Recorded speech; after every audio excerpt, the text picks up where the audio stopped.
In today's video, I'm going to teach you how to play Fortnite with a Steam controller. Now let's dive right in so you can jump into the game quickly and effortlessly. First, make sure you have your Steam application up and running. This is the hub where all your games and settings can be managed. Once your Steam app is open, you'll need to click on the login button. It's usually located on the top right hand corner of the screen. After that, you'll see the login page. Here you should enter your account name and your password. Be sure to type these details carefully to avoid any login errors. Once you've filled in your login details, click on the sign in button. This will take you to your Steam homepage where we can start setting things up for connecting your Steam controller. Navigate to the menu and find the Steam link. Go ahead and click on that. You'll want to access the settings next, which should be in the drop down menu under Steam. Click on settings and a new window will pop up.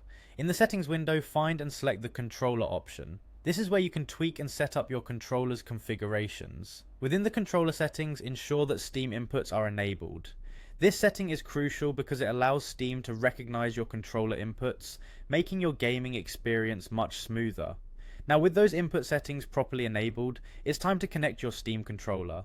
Make sure it's turned on, and if necessary, plug it into your PC using a USB cable or connect it via Bluetooth depending on your controller type. Once connected, you'll want to test your controller to make sure everything is functioning as expected.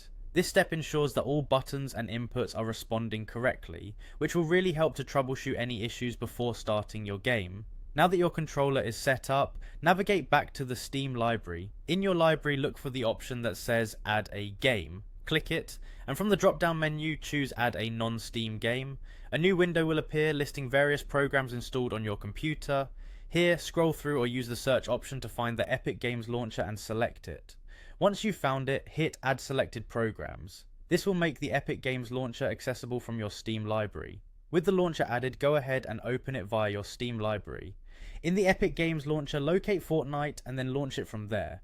Your Steam controller should now be fully operational with Fortnite, allowing you to dive into your gaming session with ease. And there you have it, you're all set to enjoy Fortnite using your Steam controller. If any issues arise during gameplay, don't hesitate to revisit these steps to troubleshoot. Happy gaming!